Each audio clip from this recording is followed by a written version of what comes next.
Здравейте, приятели! Вие сте с най-новата ни рубрика Насаме с доктор Николай Георгиев. Тя се осъществява с любезното домакинство на сдружение Азбукари, които предоставиха своя офис за днешното ни предаване. Надяваме се тази рубрика да бъде доста интересна. Нейната цел е да показва хора, които имат житейски проблеми, да обърнем внимание на нещата от живота, не само да се съсредоточаваме върху политически теми, а крайно време вече журналистиката да почне да върши работа и да отразява конкретни и реални проблеми на хората.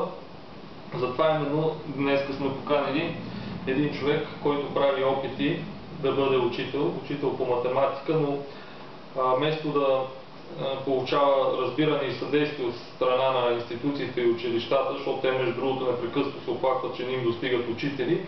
А сега в един момент при нас идва човек, който има опит като учител, има образование като учител, но въпреки това, че ушки ми се търсят учители, той не може да си намери работа като учител. Представете се с няколко думи на нашите зрители, разкажете накратко за вашия проблем, с който сте се сблъскали. Да. Казвам се Атанас Грецев. Учител съм по математика. Завършил съм Пловдивския университет с Паисий Хилендарски с квалификация. От януари месец съм в град София. Преди това живях в град Стара Загора и преподавах в училища, съответно в 3 училища в град Стара Загора. Сега от януари месец ме приеха на работа по заместване в професионалната гимназия по транспорт и енергетика, където работих 2 месеца. Впоследствие започнах да подавам документи за кандидатстване за учител по математика в няколко училища, те са доста на брой даже. Само да кажем, вие намирате информация от сайта на точно така регионални инспектора по образование, където са задължени да публикуват обявите за работа. Държавни общински училища. Доста странни неща се получават напоследък и предполагам, че много учители просто не желаят да коментират тази тема, а трябва открито да се заявява, че в момента състоянието за приема на учители е под всякаква критика. Казвам го категорично, защото на гърба ми, зад мене, стоят няколко кандидатствания в опит поне да отида на интервю. Много странно е, при положение, че имам отлична диплома и квалификация, освен това съм работил в училище. Имате опит? Имам опит. Най-странното е, че в няколко училища дори не бях допуснат до интервю. Много странно, при положение, че като бях на интервю, например в 118 училище, имаше 25 кандидати за едно място. Това, че няма кандидати и няма учители, не е вярно. Това е която заблуда, между другото, точно медии така въртат тези популистки изказвания, че няма работа за учители, че виждате ли колко било трудно да се намери някой желаещ да бъде учител, което съвсем не е вярно и по мои наблюдения и убеждения. Даже вие казвате 25 човека, аз веднъж бях на едно интервю за работа като учител, така пробно отидах да видя как стоят нещата, имаше над 40 човека, така че дори 25 човека са малко тук за София. Да. Още нещо. Значи всичко е формално. Интервютата, които се провеждат с преподавателите, аз нямам думи просто да кажа точната формулировка. Чиста формалност, убия номер. Което е погрешно. Има високо квалифицирани преподаватели, които имат желание и удоволствие като мен. Аз имам, любов към тази работа. И ми доставя удоволствие да преподавам. Това някак си е на заден план да видят комисията. Примерно, явявам се интервю, моето желание и моите амбиции са да, ако има повече последователи учители, да променим подхода при избор на учители. Не е нормално да ми задават един въпрос, кажете нещо за себе си. Това се провежда интервю в 118 училища. Не само там. Тоест, те нямат никакво желание да разберете вие какво може да правите, какво не може да правите, каква е вашата квалификация, просто формално провеждат някакво интервю. И това е повсеместно. Мога да го заявя категорично, при положение, че няма практически занятия с кандидатите, да се види. Да дадат един клас, да видят, да ми дадат една тема, аз ще я разработя, да видят отношението, метода ми на работа и така нататък. Другото нещо, което е, освен практическите уроци, няма психологически тестове. Аз мисля, моето мнение е такова, че ако има наистина подбор на добри преподаватели, нещата с една стъпка ще се качват и ще се развиват по-добре за нашето образование, защото е много важно наистина да има критерии. И то наистина критерии, за да може да се подбират качествени преподаватели, който е основен елемент в преподавателската, като цяло за образованието. Да, това да го кажем на вниманието на училищните синдикати, които доста добри пари усвояват, пък не виждам реално каква дейност вършат, да разберат, че има проблеми с назначаването на учителите, не само да викат няма хора, ами да погледнат реално проблемите на един човек като вас, който има, пак повтарям, квалификацията и желанието да работи като учител. Твърди се нямаме училища, а в един момент какво се оказва, че тези конкурси за учители масово са за наши хора и момчета. Защото аз не виждам друга възможност да ви поканат на интервю с този въпрос, кажете нещо за себе си, едва ли не въпрос от лексикон да попълвате. Ще дам друг пример, ако може. Да. В Трижто СОУ кандидатствах, Александър Стамболийски. Значи, там пък се очудиха как така, защото аз имам инженерна специалност, как така, откъде на къде аз от инженер ще стана учител? Може ли да ми обясните, така ми попита една от помощник директорките, да ми кажете само един въпрос ще ви задам. Защо имате желание да сте учител, след като имате такава хубава специалност инженер по автоматика? И аз си казах, госпожо, то за мен е удоволствие да преподавам и за това искам да бъда и занапред в сферата на образованието. Разбирате ли ме? Тя, ма не, инженерната специалност е много по-доходна. Значи тук не се вижда същността на един преподавател. Това, че има любов, че има удоволствие и с това, че може да покаже много и да даде на образованието. Това е много важно и аз така твърдя, че според мене, както и вие го казахте, господин Георгиев, назначават се учители формално с връзки. Това е истината. Връзкарството и шуробаджанащината са доста добре развити.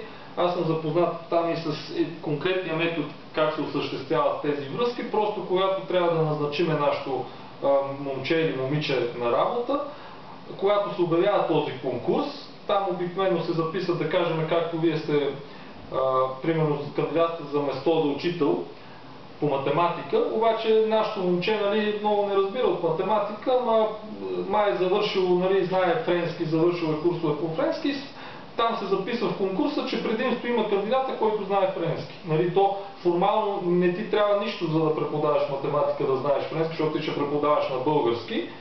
Но формално се записват такива изисквания, точно както става в обществените поръчки. Формално изискванията водят към точно едно определено име, което е нашето момче. Да не говорим, че конкурсите за учителски директори, там вече много често стават по политическа линия. Сигурен съм, че поне 90 на 100 от директорите в училищата, да не ми се обиждат, но там конкурсите така се правят, че общо взето по политическа линия се разпределят и там има формула за разпределяне на директорските места, защото няма какво да се лъжеме. В училищата има доста изгодни обществени поръчки, които обикновено минават през конкретни фирми. Отделно вече излезнаха и журналистически разследвания, примерно за доставките на храни за училищата. Това се появи и по вестниците, го имаше примерно лятото, когато една маруля струва 20 лева, училищата я купуват за 2 лева. Явно тук става разпределение на комисионни, но аз ще ви помоля да разкажете конкретно и за тази жалба, която сте ни донесли, нека да покажем до регионалния инспекторат по образование, която касае 140 СОУ Иван Богоров в град София. Разкажете ни как се стигна до писането на тази жалба и как получихте, вие в предварителния разговор ми казахте, и обаждане след това от директорката на самото училище. Така. Тази жалба е относно недопускането ми на интервю за работа. Ето, може конкретно да кажете и датите, на които е било се случва, защото има едно доста интересно разминаване. Получи се натрупване, значи От моите наблюдения, тъй като аз кандидатствах и в други училища, разбира се, и също не бях допуснат на интервюта за работа, например в 18-то СОУ, в 32-то СОУ и в 125-то СОУ. Ето, накратко да кажа. Да. Нали, съвсем накратко, тъй като в сайта на Регионалния инспекторат по образование град София има обяви за работа за учители. Там има и дати за прием на документи и дата за събеседване.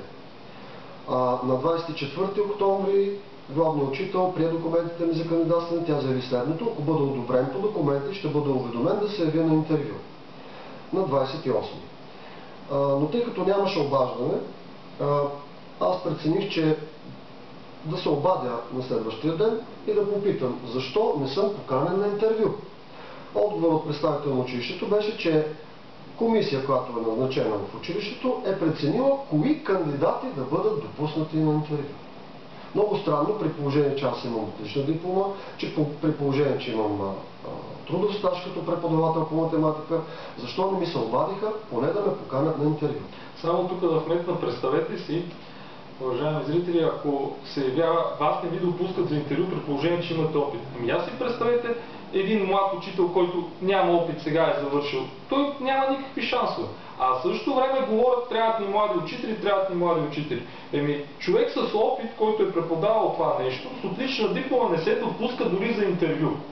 Какво говорим ние за млади учители, че търсим? Да, значи, това, което в момента се опитвам да направя, е да може повече учители